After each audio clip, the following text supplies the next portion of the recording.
And right now we are listening in to Democratic candidate for governor Stacey Abrams. Let's go ahead and have a listen to what she's into saying Georgia's right now. Democratic experiment. The state failed its voters. You see, despite a record high population in Georgia, more than 1 million citizens found their names stripped from the rolls by the Secretary of State, including a 92-year-old civil rights activist who had cast her ballot in the same neighborhood since 1968. Tens of thousands hung in limbo, rejected due to human error and a system of suppression that had already proven its bias. The remedy, they were told, was simply to show up. Only they, like thousands of others, found polling places shut down, understaffed, ill-equipped, or simply unable to serve its basic function for lack of a power cord. Students drove hours to hometowns to cast votes because mismanagement prevented absentee ballots from arriving on time. Parents stood in the fitful rain in 4-hour lines, watching as less fortunate voters had to abandon democracy in favor of keeping their jobs and collecting a paycheck. Eligible voters were refused ballots because poll workers didn't think they had enough paper to go around. Ballots were rejected by the handwriting police. Citizens tried to exercise their constitutional rights and were still denied the ability to elect their leaders. Under the watch of the now former Secretary of State, democracy failed Georgia. Georgians of every political party, every race, every region, again. You see, the incompetence and mismanagement we witnessed in this election had been on display months before in the Republican state legislative primary of Dan Gassaway. Counties under the direction of the Secretary of State issued flawed ballots, and not for the first time, and not just in that district. But this time, the mistakes clearly altered the outcome. Representative Gassaway, a Republican in a heavily Republican district, had to go to court to force a fair fight. And therefore, on December 4th, tucked between the runoffs for Secretary of State and the Public Service Commission, for one community, there will be justice in the process. Win or lose, the people in his district will finally have a say. Many of the same Republicans cheered on Representative Gassaway when he filed his lawsuit. But the same ones have grumbled about the time we have taken to gain a remedy for fellow Georgians who faced a dizzying array of bad action, misinformation, and gut-wrenching hardship. But we are a mighty nation because embedded in our national experiment is the chance to fix what is broken, to call out what has faltered, to demand fairness wherever it can be found. Which is why on election night, I declare that our fight to count every vote is not about me. It is about us.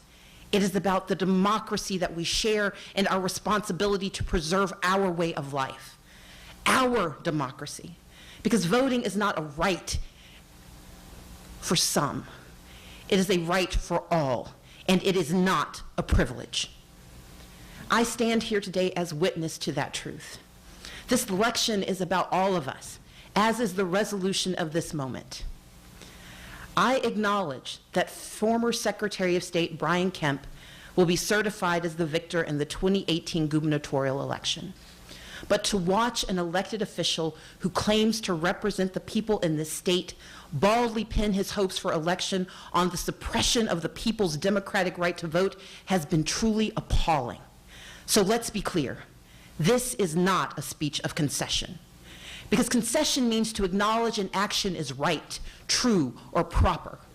As a woman of conscience and faith, I cannot concede that.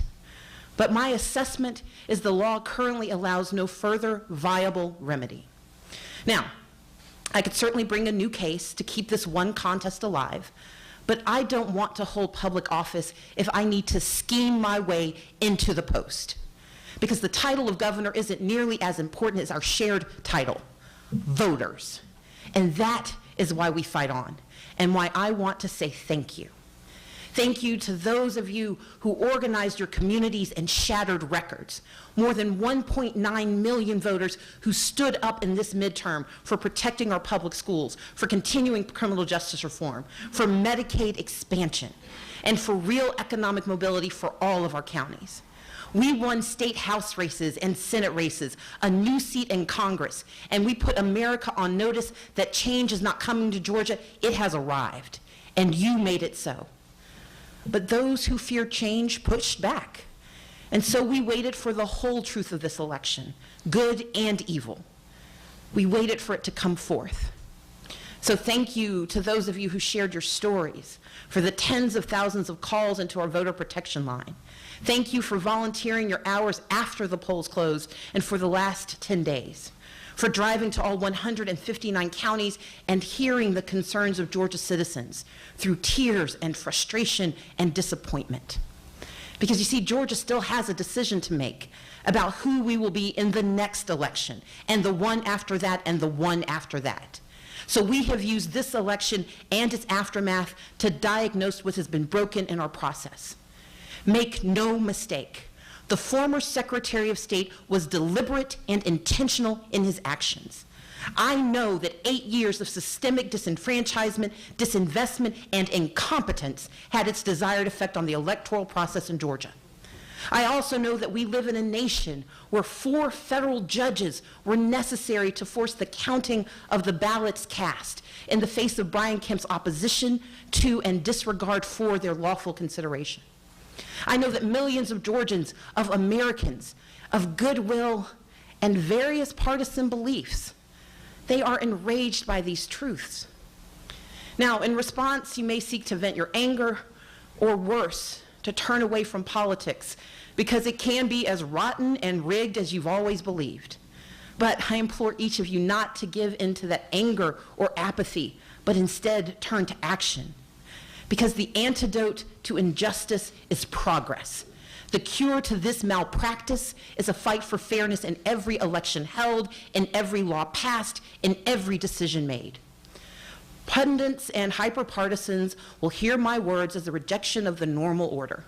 You see, I'm supposed to say nice things and accept my fate. They will complain that I should not use this moment to recap what was done wrong or to demand a remedy. You see, as a leader, I should be stoic in my outrage and silent in my rebuke. But stoicism is a luxury, and silence is a weapon for those who would quiet the voices of the people. And I will not concede, because the erosion of our democracy is not right. Regardless of party, we want what is best for our children, for our families, for our neighborhoods. We may not share the same faith, but we are knitted together by our belief in our potential for more. I will work in these coming weeks to elect John Barrow as our next Secretary of State, because he is a man of principle and goodwill who will administer his responsibilities for the people and not his party. I will work to elect Lindy Miller as our next Public Service Commissioner, where she will speak for those who have been ignored for too long.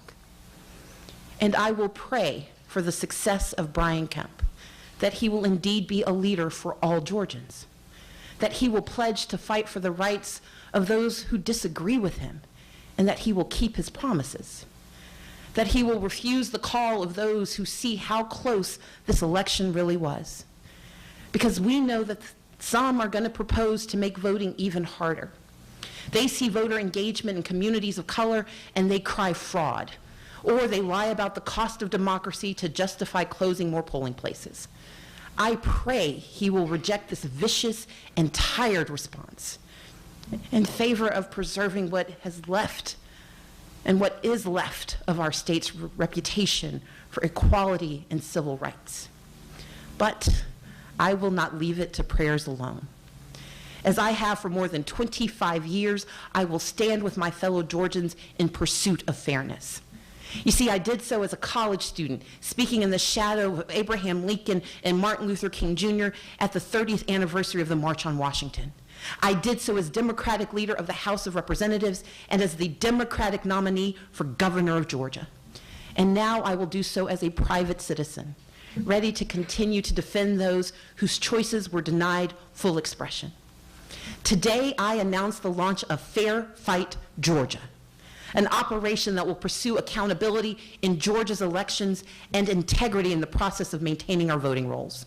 In the coming days, we will be filing a major federal lawsuit against the state of Georgia for the gross mismanagement of this election and to protect future elections from unconstitutional actions. We will channel the work of the past several weeks into a strong legal demand for reform of our election systems in Georgia. And I will not waver in my commitment, a lived commitment, to work across party lines and across divisions to find a common purpose in protecting our democracy. Because we deserve a state that elects Democrats and Republicans and independents. We deserve a state that elects leaders who will not tolerate the erosion of our values. Fair fight Georgia, because these votes are our voices, and we are entitled to our choices, each of us. And we have always been, Georgia, at the forefront of speaking truth to whatever power may lay claim to leadership, if only for a moment. And we will win because we are Georgia. And I promise you, we will get it done. Thank you.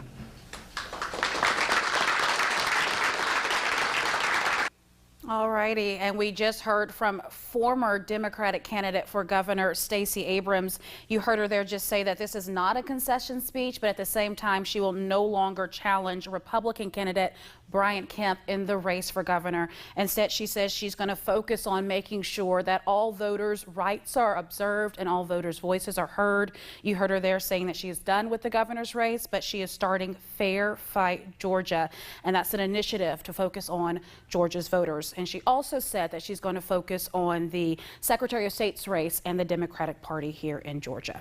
We'll be right back.